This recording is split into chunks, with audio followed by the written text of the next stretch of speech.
disturbing me. I would much rather talk than write. Here I am day after day, haunted by one thought. I must write, I must write, I must write. This is my study, the room in which I write my stories. I'm happy here. Although I don't get enough visitors to suit me, people tend to shy away from writers. They assume we're always busy thinking. Not true. Even my dear sweet mother doesn't like to disturb me, so she tiptoes up here and leaves my food outside the door. I haven't had a hot meal in years. I've done a good deal of writing here. Perhaps too much. I look out the window and think that life is passing me at a furious rate. So I ask myself the question, what force is it that compels me to write so incessantly, day after day, page after page, story after story? And the answer is quite simple. I haven't a choice. I'm a writer. I am a writer! Sometimes I think I may be mad. I'm quite harmless. Although I do admit to fits of wandering. I'm engaged in conversations where I hear nothing, see only the silent movement of lips. Answer meaningless, yes, yes, of course, and all the time I'm thinking, I'll make a wonderful character for a story, this one. Still, while I'm writing, I enjoy it, and I like reading the proofs, but as soon as it comes in print, I can't bear it. I see that it's all wrong, a mistake, that it ought never to have been written, and I'm miserable. And then the public reads it. Charming, clever, but a far cry from Tolstoy, or a fine thing, but Turgenev's Fathers and Sons was better. And so it will be to my dying day. Charming, clever, nothing more. And when I die, my friends will walk by my grave. Here lies so-and-so, a good writer, but Turgenev was better. It's funny, but before you came in, I was thinking, if I were to give it all up one day, what would I do instead? I've never freely admitted this before, but to you here in the theater tonight, I'd like to say what it is I most like to do with my life. Ever since I was a child, Excuse me a moment. A thought just occurred to me. A subject for a short story. Yes. It was my mentioning the theater that sparked me. What were we talking about a moment ago? No matter. My thoughts are consumed with this new story. See if this appeals to you. It starts in a theater. It starts on the opening night of the new season. It starts with the arrival of all those dear and devoted patrons of the arts, who make their way into the Grand Salon, scarcely knowing what play they're about to see that evening, commenting on how this one looks and how that one is dressed. With the exception of one man, Ivan Ilyich Cherdyakov. If Ivan Ilyich Cherdyakov, a civil servant, a clerk in the public ministries, had any passion in life, it was the theater. He certainly had hopes and ambitions for higher office, and had dedicated his life to hard work, zeal, and patience. Still, he would not deny himself as one great pleasure, so he purchased 2 tickets in the very best section for the opening night's performance of Rostov's The Bearded Countess. As fortune would have it, into the theater that night came his respected superior, General Mikhail Bratov, Minister of Public Parks himself.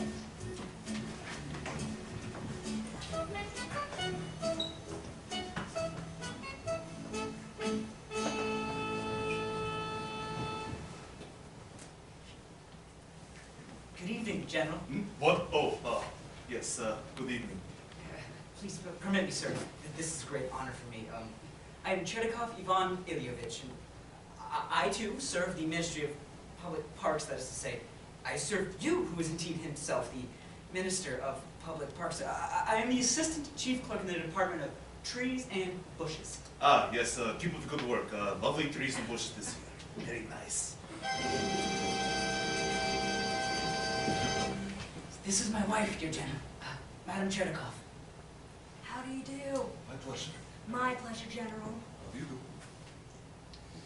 Madam Brazilov, my wife, Madam Cherdyakov. How do you do, Madam Brazilov? How do you do? I just had the pleasure of meeting your husband. And I, my wife's husband. How do you do, Madame Brazelhoff? Shh. Sorry. My apologies. I hope you enjoy the play, dear General. Oh, I will, if I can watch it. Feeling quite pleased with himself for having made the most of this golden opportunity, Ivan Ilyich Cherdyakov sat back to enjoy the bearded countess. He was no longer a stranger to the Minister of Public Parks. They had become, if one wanted to be generous about the matter, familiar with each other.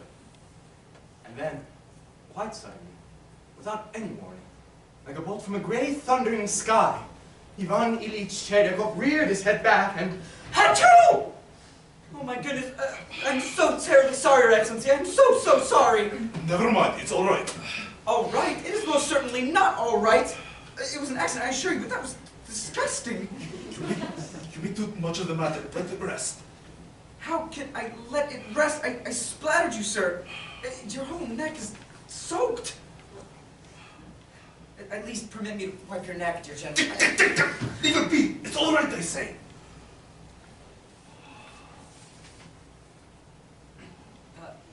It's not a cold, if that's what you're wondering.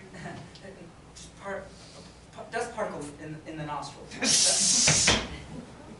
But try as he might, Cherdyakov could not put the incident out of his mind. The sneeze, no more than an innocent anatomical accident, grew out of all proportions in his mind, until it resembled the angry roar of a cannon aimed squarely at the enemy camp. He played the incident back in his mind, slowing the procedure down, so he could view again in horror the infamous scheme.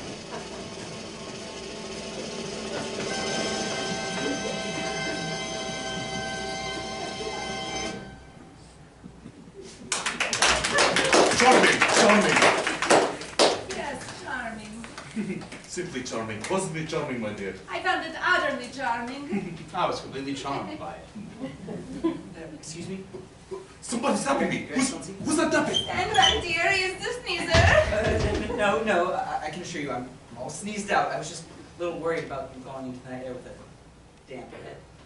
Oh, that. It was a trifle. Beautiful pop. Forget about the young man.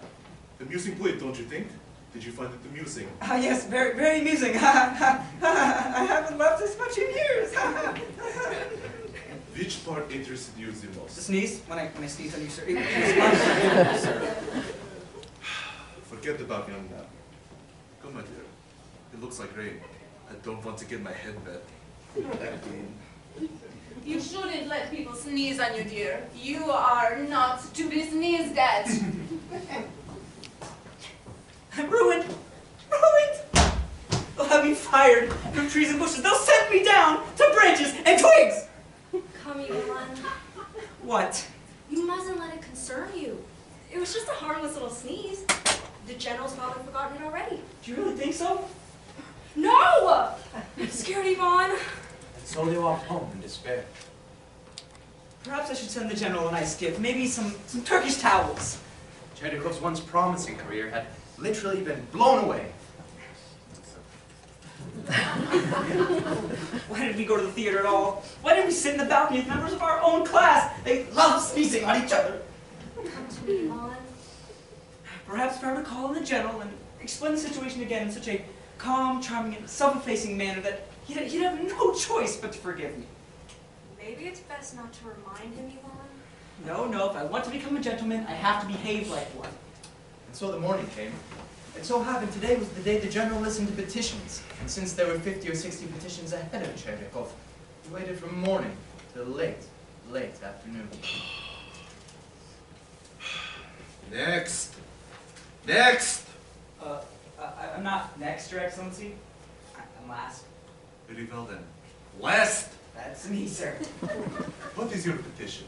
Oh, I don't have a petition. I'm not a petitioner. Then you waste my time. Do you not recognize me, Your Excellency? We met last night under the rather explosive circumstances. I'm the sneezer. The what? The sneezer? Sneezing splatter. Cherdyakov? Indeed. What is it you want now? A gesundheit? No. Your forgiveness, Excellency. I just wanted to assure you that there was no political or antisocial motivation behind my sneeze. It was a completely non-partisan, non-violent act of God.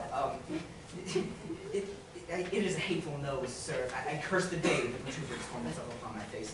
I'm not responsible for its indiscretions. Punish that which committed the crime, Your Excellency, but absolve the innocent body behind it. Exile my nose, but forgive me, your kindship. My dear young man, I'm not angry with your nose. I'm simply too busy for your nasal problems. I suggest you go home. Take a hot bath, or a cold one. Take something.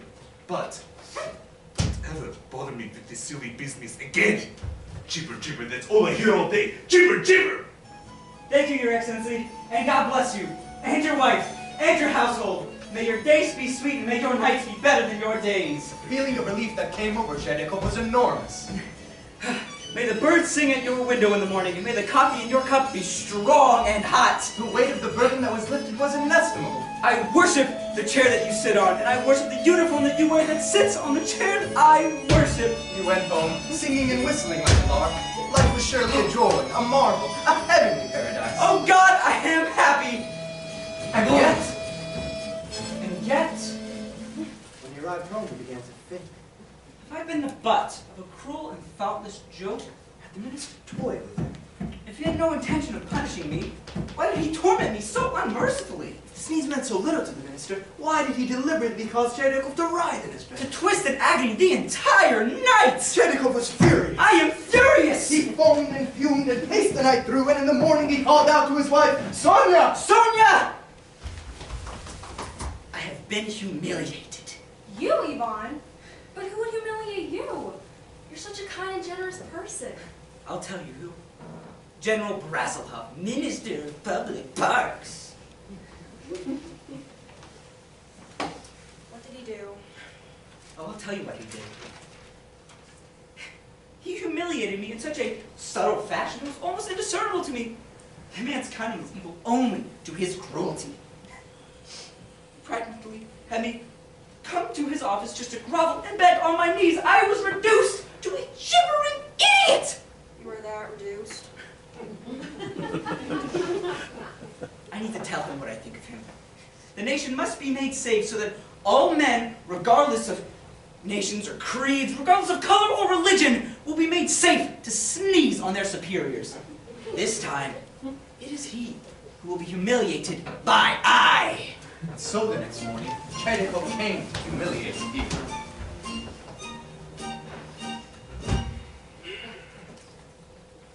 Last. Well, Well, you ask, do you not recognize me, Your Excellency? Oh yes, take a good look at my face. It is I, once again.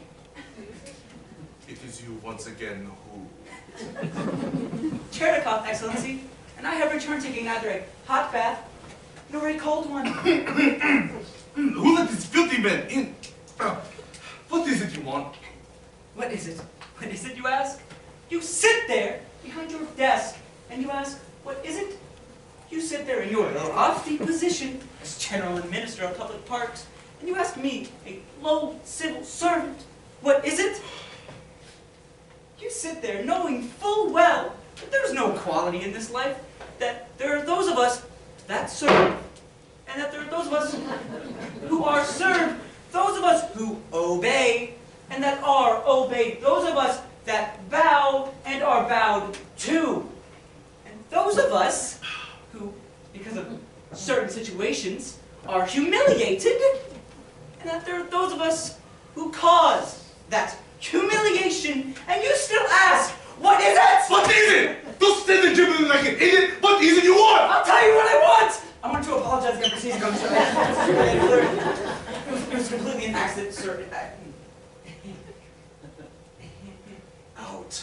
Out, you fool! Imbecile! I never want to see you again. If you ever cross my line of sight again, I will have you exiled permanently. What is your name? Chernikov! Oh, God. You germ spreader! You maggot! You insect! You are lower than insect! You are second cousin to cockroach! You're son-in-law of bedbug! You are nephew of ringworm! You are nothing! You hear me? Nothing! Nothing! Nothing!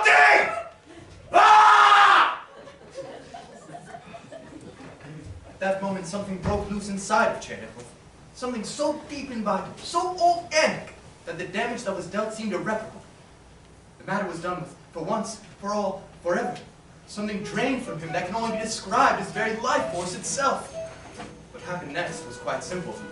Ivan Ilyich Chernikov arrived at home, removed his coat, lay down on the sofa, and died. Wait! For those of us who are offended by life's cruelty, there is an alternate ending. Ivan Ilyich Chernikov arrived at home, removed his coat, lay down on the sofa, and inherited 5 million rubles. I assure you it is not my intention to paint life any harsher than it seems, but some of us are indeed trapped. Witness the predicament of a young governess who takes care of and educates the children of a well-to-do family. Julia! Trapped, indeed.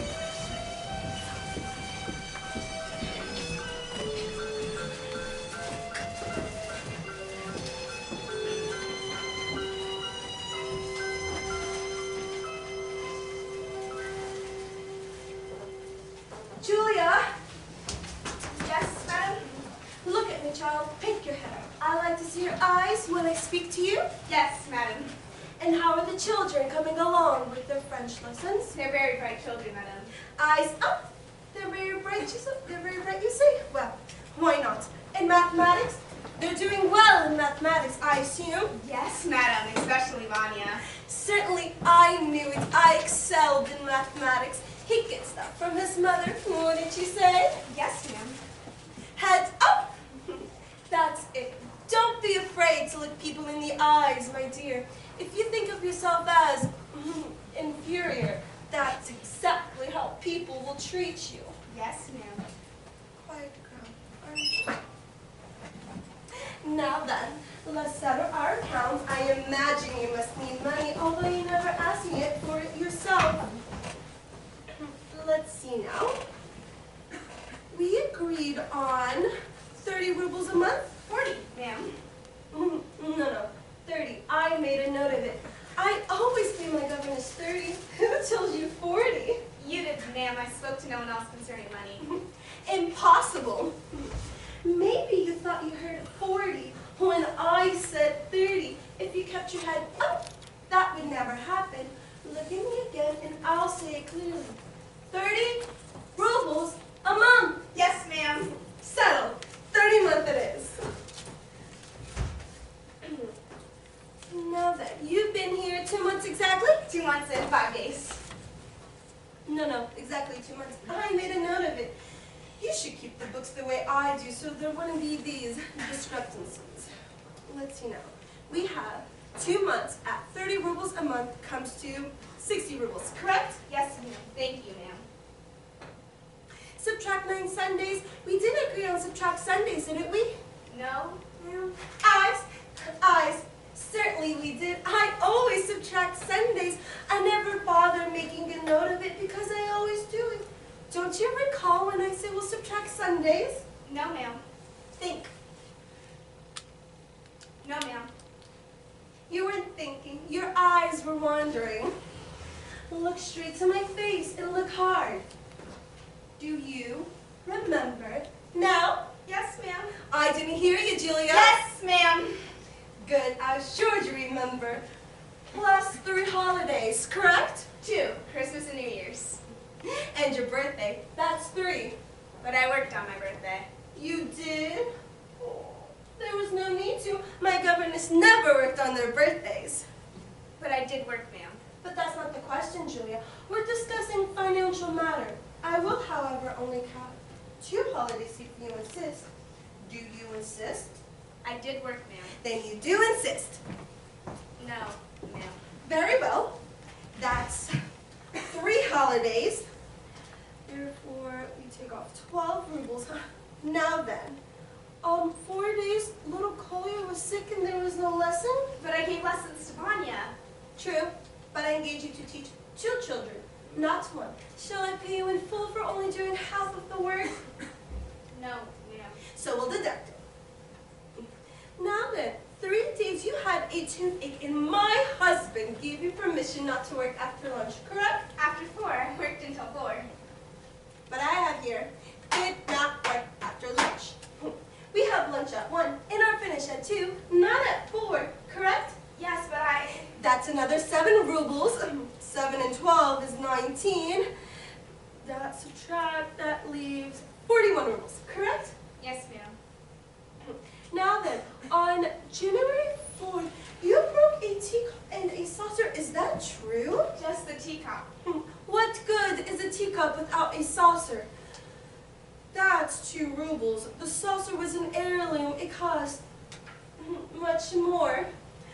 But I'll let it go. I'm used to taking losses. Thank you, ma'am. Now then, on January 9th, Kolya climbed a tree and tore his jacket. I forbade him to do so, ma'am. But he didn't listen, did he? That's 10 rubles.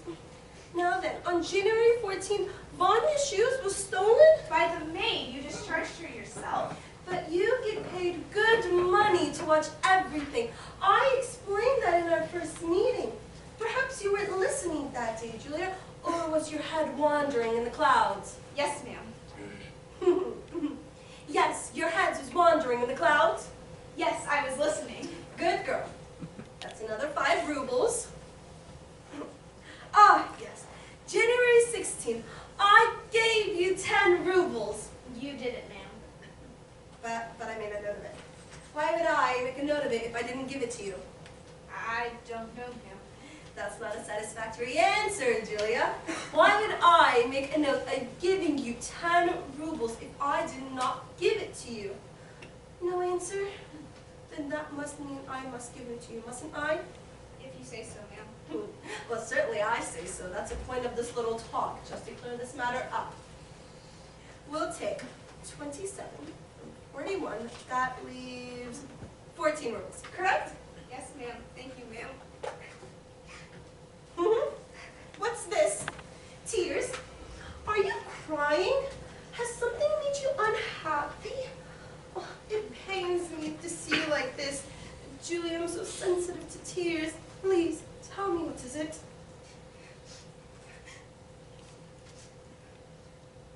Only once since I've been here have I ever received any money, and it was by your husband. On my birthday, he gave me 3 rubles. Really?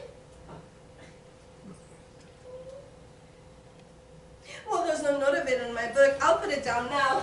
Thank you for telling me. Always lax with my accounts. Always shortchanging myself. We'll take 3 rubles from 14. That leaves 11. Do you wish to check my figures? There's no need to, ma'am. Then we're all settled. Here's your salary for the 2 months you've been here. 11 rubles. Count. It's not necessary, ma'am. Come, come. Let's keep the record straight. Count it. 1, 2, 3, 4, 5, 6, 7, 8, 9, 10. There's only 10, ma'am. Are you sure? You possibly dropped one. Look in the floor, see if it's there. I'm quite sure I didn't drop any, ma'am. Well, it's not here in my desk, and I know I gave you 11 rubles. Look in the floor. It's all right, ma'am. 10 rubles will be fine. We'll keep the 10 for now. If we don't find it on the floor later, we'll discuss it again next month. Yes, ma'am. Thank you, ma'am. You're very kind, ma'am. Julia! Come back here. Why did you thank me? For the money, ma'am. For the money. But don't you realize what I've done? I've cheated you, robbed you. I have no notes in my book. I made up whatever comes into my mind. Instead of the entire 80 ruble which I owe you, I only gave you 10. I've actually stolen from you. And yet you still thank me? Why? In the other places I have worked, I didn't receive anything at all. Well, they cheated you even worse than I did. I was playing a little joke, a cruel lesson just to teach you that you're much too trusting, and in this world, that's very dangerous.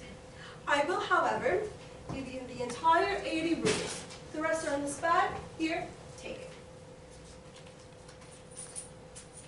If you say so, ma'am.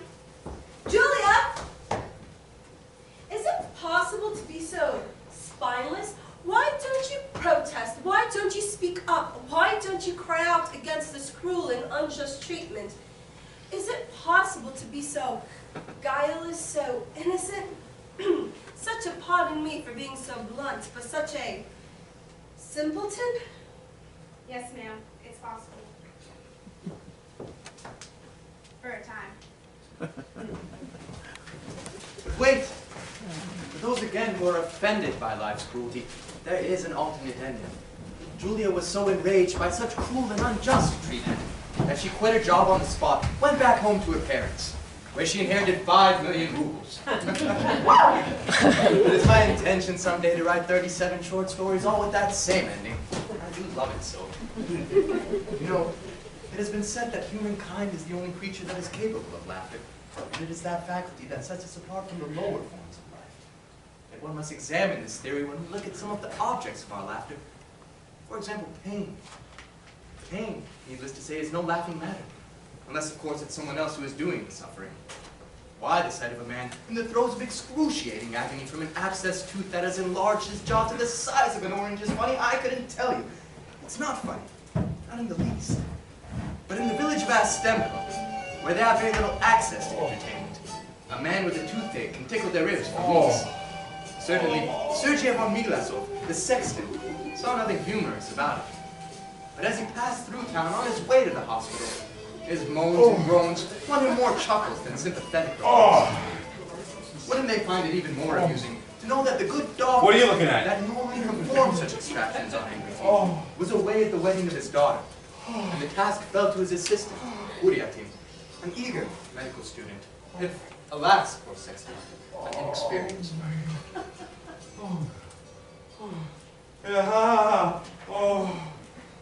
Ah, greetings, Father.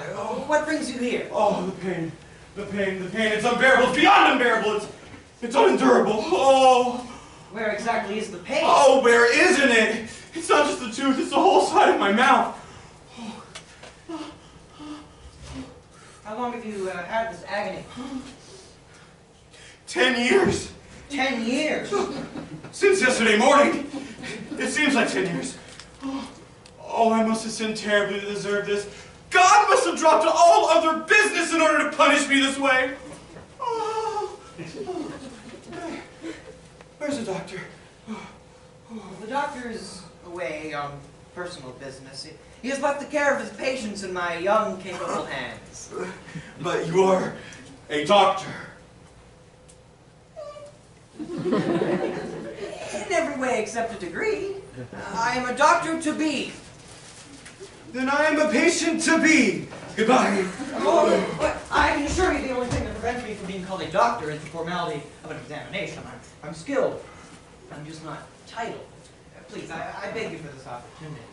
Please sit in the chair, Father. No, heaven help me today. Oh. Oh.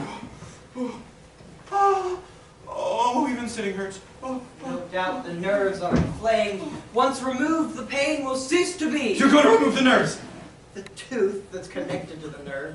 It's a simple matter of surgery. Now, let's have a look. I pray to you. I pray to our dear Lord in heaven and all the saints above. Be gentle with me. Spare me pain. My dear Sexton, we are living in an age of advanced science. In skilled hands, there is no longer need for pain. If it's gentleness you want, it's gentleness you'll have. Now then, are you ready? Now please open your mouth so I can examine. Come, open your mouth, please. My dear Sexton, inexperienced as I am, I know it's essential that you open your mouth. It is mandatory to all work concerning the mouth have it open first. It would be highly impractical for me to pull your tooth from the outside, wouldn't it? Now please, open up.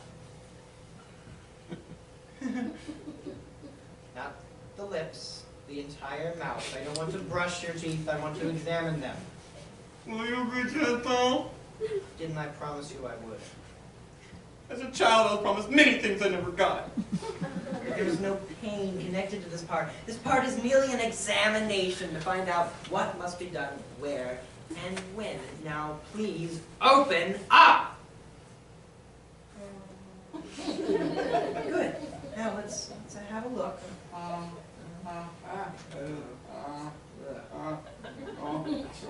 There's the ugly little fellow. You're a nasty one, aren't you? Stop talking to it! Don't make friends with it, pull it out! Don't rush me, I'm evaluating.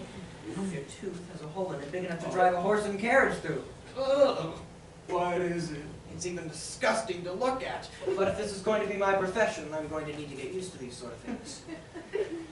Now then, I'm going to try something. Be gentle. As though I were your own mother. My mother never liked me, be gentler! All I want to do, I just want to see how exposed the nerve is. All I'm going to do is gently blow on your tooth, okay? Here we go.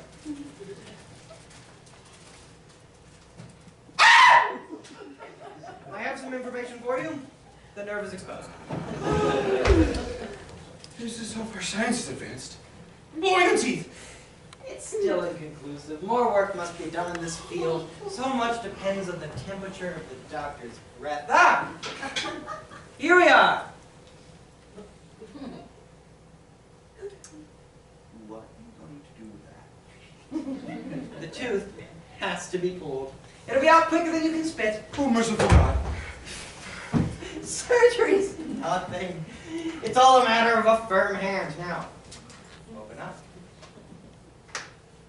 I pray for you. May the Lord enlighten your soul. May he give you health and quickness, but mostly quickness. Amen. Now, this one will come out easily enough. Some teeth give you trouble, I admit, but that's only when the roots are deep. I hope you prayed for shallow roots. All right, all right. Here we go. No, don't do that. Don't grab my hand. Let go. Let go, I say. You've got my hand again. If I'm going to pull your tooth, I'm going to need my hand. Are you going to let go of my hand? No. If you don't let go of my hand, I'm going to take these 4 steps and pull your fingers out.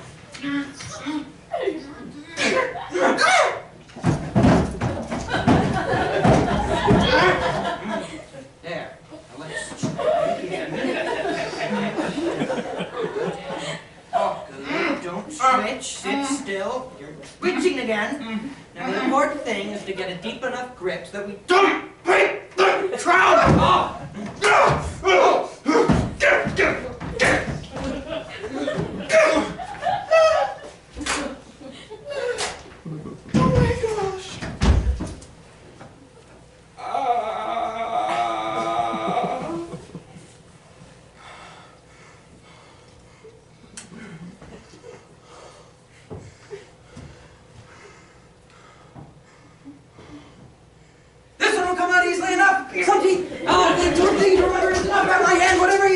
I'm gonna have enough trouble with your tooth without you interfering. Oh!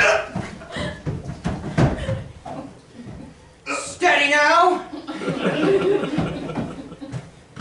When I say 3, 1, 2, 3. 3. Got it! I pulled it out. My first tooth.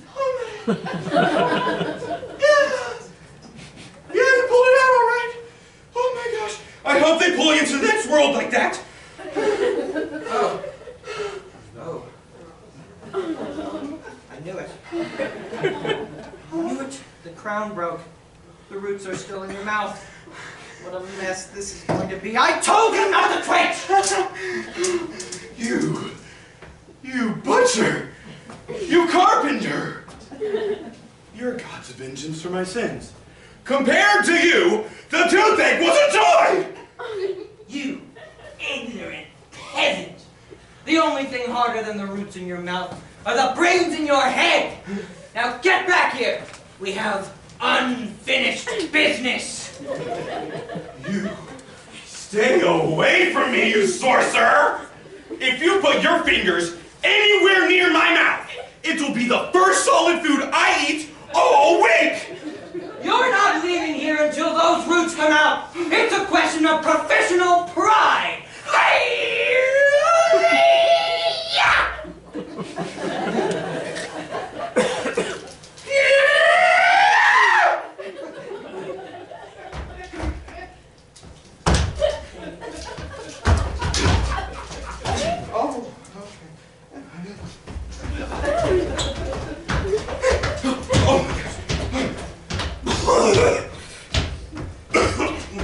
Come back.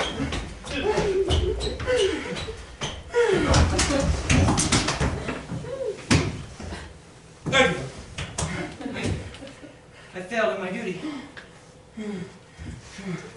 Come on, my son. Let us pray for a miracle.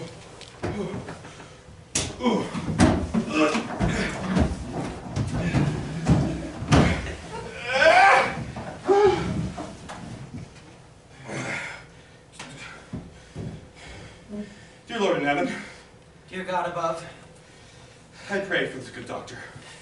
I plead for this poor creature. Keep his hands steady. Keep his mouth open. Don't let him falter. Don't let him bite me. Hail Mary. Hail Mary. Hail Mary. Hail Mary. Hail Mary. Hail Mary.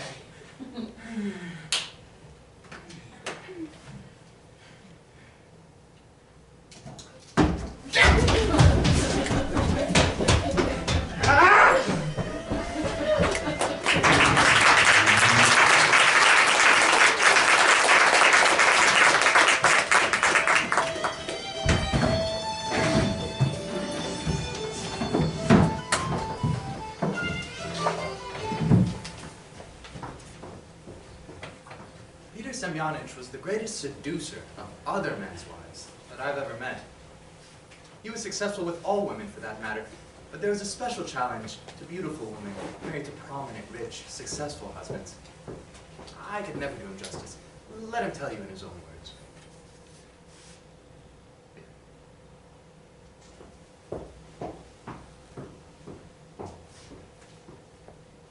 If I may say so myself, I'm the greatest seducer of other men's wives that I've ever met. I say this not boastfully, but as a matter of record. The staggering figures speak for themselves. For those men interested in playing this highly satisfying but often dangerous game, I urge you, take out pen and paper, take notes. I'm going to explain my methods. In defense, married women may do likewise, but it will do them little good if they happen to be the chosen victim. My method has never failed. Now then, there are three vital characteristics needed. They are patience, more patience, and still more patience. Those who do not have the strength to wait to persist, I urge you, take up bicycling, rowing perhaps. Seducing isn't for you. Now then, in order to seduce a man's wife, you must, I repeat, must, stay as far away from her as possible. Pay practically no attention at all. Ignore her if you must. You will get to her through the husband. As it happens, you are in for a practical demonstration, for I am madly and deeply in love this week. My heart pounds with excitement, knowing she will pass through this very garden in a few moments with her husband. Every fiber of my being tells me to throw my arms around her with all the passion in my heart. But observe how a master works. I shall be cool, almost to the point, of freeze. My heart of heart and spouse approaches. Peter Semyonich! Fancy meeting you here! Dear Nikolaevich, how good to see you again. You're looking well. Notice how I'm not looking at you. Thank you. I knew you, gay devil. You're always looking well. Have you met my wife, Irina? Of course you have. You sat next to her dinner at the Vosnos. Irina, I don't know what this charmer told you, but I must warn you that he is a scoundrel, a notorious bachelor, an exceptional swordsman. That's the best I can say for you, Peter. You exaggerate, Nikki. Madame, good to see you again. We were just taking a stroll. If you're not busy, why don't you walk with us? That's very kind of you, Nikolaevich, but as a matter of fact, I'm riveted to this spot. A new romance has entered my life. My legs are like pillars of granite. Until she was out of my sight, I was incapable of movement. Too much, do you think? As I said, Be patient. Fantastic. You never cease to amaze me. Pretty, I suppose? Suppose magnificent. Suppose glorious, and you're suppose correct. Any complications? As usual, a husband. I'm afraid my cause was hopeless. Nonsense. I'm placing my money on you, Peter, and you know I never make a bet unless I'm sure of winning. Well, we're up. Good hunting, my boy. Good hunting. Madame, sometimes awed by the work of a true professional. Did you notice our eyes barely met? We exchanged hardly a word, and yet how much she knows of me already. A, I'm a popular bachelor. B, a man in love, always titillating to romantic women. C, a gifted sportsman, a nice contrast to a sedentary husband. And D, and this is most important, a dangerous man with the ladies. Quite frankly, at this point, she must be disgusted by me.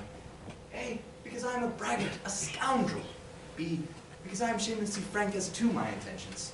And C, because she thinks she's not the one I'm interested in. Forgive me if I'm overcome by my own deviousness. By the way, are you taking all this down? It gets tricky from here on in. Now then, next step, hypnosis. Not hypnosis with your eyes, but with the poison of your tongue, much like a venomous snake moving in for the kill. What's more, the best channel is the husband himself. Witness, as I accidentally run into him one day at the club. Peter, you're looking glum. I take it your pursuit isn't going well? Is it that obvious? I'm doomed. I haven't seen her since I last met you and your dear wife at the club. I sleep little and eat less. All my shirt collars have been taken in half an inch. Oh, Nikki, why oh why do I waste my valuable youth chasing women I can never truly call my own? How I envy you. Yeah, what's there about me that you envy? You're married, of course. A charming woman you are, let me tell you. Oh, really? What is there about her that fascinates you so? Her grace, her quiet charm, everything. But mostly it's the way she looks at you. Oh, Nikki, if only someone would look at me like that. With such loving, adoring eyes. Must send a quiver through your entire body. Quivers? No, not really. Don't tell me you don't tingle when she looks at you. Well, of course, by all means, I tingle all the time. She's an ideal woman, Nikki. Believe that from a lonely bachelor, and be glad fate gave you a wife like that. Perhaps fate will be as kind to you. That's what I'm counting on. Good heavens, I'm late for my doctor's appointment. Well, what's he treating me for? Melancholy. You say hello to your extraordinary wife, but I urge you not to repeat our conversations. You might embarrass her fragile sensitivities. Oh my, where is the woman for me? I know where. Question is, how soon will she be mine? There's still work to be done, but not by me. That task falls to my aid and accomplice. Oh, by the way, I saw Peter Semyonich today. Oh, by the way, I saw Peter Semyonich today. Who? Peter Semyonich, the bachelor. We met him in the gardens last week. The attractive fellow, you remember. I remember what a loathsome man he is. You may not think so when you hear what he had to say about you. Nothing that braggart had to say would interest me. He spoke most enthusiastically about you. He was enraptured by your grace and quiet charm. He seemed to think that you were capable of loving a man in some extraordinary way. Something about your eyes and the way you looked so adoringly. He certainly had a lot to say. He went on and on. Well, good night, my dear. Good night. What else? What else did he say about me? Peter? Whatever that loathsome man's name is. What else did Peter Semyonich say about me? Well, that's pretty much it. What I told you. But you said he went on and on. He did. But you stopped. If he went on and on, don't stop. Either go on and on, or let's go to bed. Well, he said how much he envied me, how much he wished he had someone to look at him the way you look at me.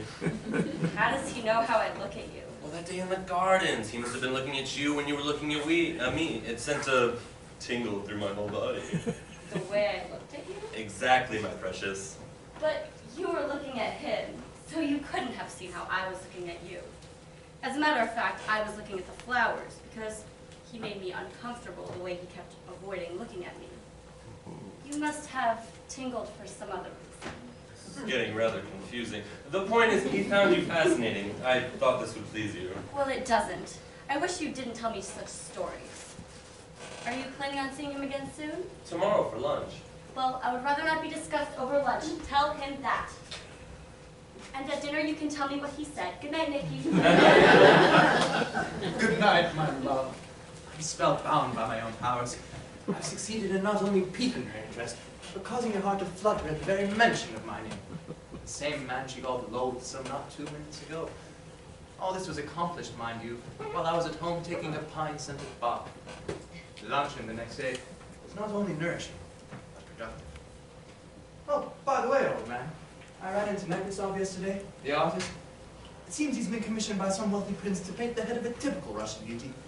He told me to look for a model for him. I told him I knew just the woman, but I didn't dare ask him myself. What do you think of asking your wife? Asking my wife what? To be the model, of course. That lovely head of hers. To be a damn shame if that exquisite face missed the chance to be immortalized for all the world. For all the world. I see what you mean. Why don't you discuss it with her? It's a great idea. I'll discuss it with her. So, I said I would discuss it with you. What do you think? I think it's nonsense. I mean, how did he put it to you? Did he actually say a typical Russian beauty? Exactly, and that it would be a damn shame if that exquisite face missed a chance for the whole world to become immortalized. That's exactly what he said. He does get carried away by his own voice, doesn't he? Those exact words, you didn't leave anything out? Oh yes, he said, "In that lovely face." He said, "In that lovely face," a number of times, I think. He does go on and on, doesn't he? How many times did he say it? Once, twice, what? Let me think. It's hard to remember. It's not important, but in the future I wish you'd write these things down. Have you seen me near her? Have you heard me speak to her? Has any correspondence passed between us? No, my dear pupils, and yet how she hangs onto my every word uttered by her husband. Awesome, isn't it? We apply this treatment from 2 to 3 weeks. Her resistance is weakening, weakening, weakening. I think his mind is elsewhere, if you ask me. On some woman from the looks of him. What woman? Has he mentioned any woman in particular? Oh no, he's too discreet for that. He'll protect her good name at any cost. Instead, he speaks of you all day. Poor fool, I'm beginning to feel sorry for him. It's really none of our concern, Nikki. Have you asked him to dinner tomorrow? He's busy. Next day, then? Busy? Next week, next month? When doesn't the man eat? Oh, hey. He's involved in a very important project, and that'll be months before we can see him. He did say that with patience and persistence, good things will come to him. By the way, he thinks you should go on the stage. The stage? Me? On the stage? Why in heaven's name? Well, he said, I don't want to misquote him. No, take your time. Try to get it as accurately as possible.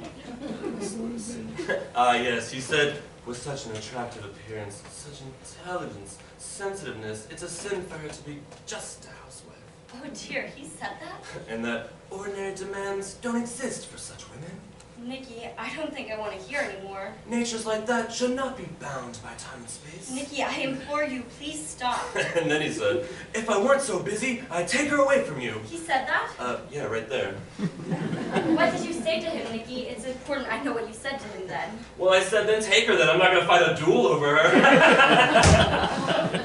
Nikki, you mustn't discuss me with him any longer. I beg of you not to mention my name to him ever again. But I don't, my love. He's the one who always brings the subject up. He's actually accused me of not understanding you. He shouted at me, she's an exceptional creature, strong, seeking a way out. If I were Turgenev, I would put her in a novel, The Passionate Angel, I would call it, The Man is Weird, definitely weird. He's delivering my love letters, sealing them with kisses, and calls me weird. I ask you. So let's see what we have so far. The poor woman is definitely consumed with a passion to meet me. She is sure I am the only man in the world who truly understands her. Her yawning, disinterested husband transmits my remarks, but it is my voice she hears, my words that sing in her heart. The sweet poison is doing its work. I'm relentless. There's no room for mercy in the seducing business. Observe how deftly the final stroke is administered. With the faint-hearted, I urge you, look away. No, I don't want to hear. Not another word, nothing. But that's exactly what he told me. He begged me to tell you nothing. He said he knew because of your sweet, sympathetic nature, it would worry you to hear of someone else's distress. He's in distress? Worse, he's gloomy, morose, morbid, in the depths of despair. Oh no, but why? What's the matter with him? Loneliness. He has no true friends, no relatives, not a soul who understands him. But doesn't he know that we understand him perfectly? Doesn't he know how much we appreciate and commune with him daily? Doesn't he know how much we yearn to be with him, you and I? I tried to make that clear. I again begged him to come home to dinner with us, but he's so depressed. He just paces around. He's so upset. Every night he's just pacing in the garden where we met him that one night. Every night between... What time? Between 8 and 9. By the way, we are invited to the Vesnos for dinner tomorrow. Is 8 all right for you? No. I'm visiting Aunt Sophia tomorrow. She's ill. I'll be there at 9. Or a little after. No applause, please. I couldn't have done it alone. I share that honor with my good friend and collaborator, her husband. He wooed her so successfully that there was no carriage fast enough for her to be in my arms. She ran all the way. Observe. Now, for the conclusion, you will understand if I ask you to busy yourselves with your programs as such. These next few moments are private, and I am, after all, a gentleman. My dear, my sweet dear Angel, at last I can speak the words I No, felt. not a word, not a sound, please. I couldn't bear it. Not until you've heard what's in my heart. These past few weeks, I've been in torment. You've used my husband as a clever, devious device to arouse my passions, which I freely admit have been lying dormant these past 7 years. Whether you are sincere or not, you have awakened in me desires and longings I never dreamt were possible. You appeal to my vanity, and I succumb. You bestir my thoughts of unknown pleasures, and I weaken. You attack my every vulnerability, and I surrender. I am here, Peter Semyonich, if you want me. But let me add this. I love my husband dearly. He's not a passionate man, nor even remotely romantic. Our life together reaches neither the heights of ecstasy, nor the depths of anguish. We have an even marriage, moderate and comfortable. And with accepting this condition and the full measure of his devoted love, I have been happy. I come to you now knowing that once you take me in your arms, my marriage and my life with Nikki will be destroyed for all of time. I am too weak and too selfish to make the choice. I rely on your strength of character. Whichever one you choose will make me both miserable and eternally grateful. I beg of you not to use me as an amusement, although even with that knowledge, I would not refuse you. I am yours to do as you will, Peter Semyonich. If you want me, open your arms now and I will come to you. If you love me, turn your back and I will leave and never see or speak to you again. The option, my dearest, sweetest love of my life is yours. I await your decision.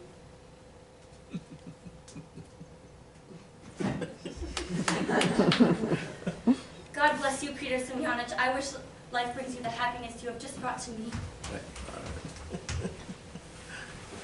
Peter Semyonich, the former seducer of other men's wives. From that day on, focused his attentions on single, unmarried women only. Until one day, the perfect girl came along, and the confirmed bachelor married at last.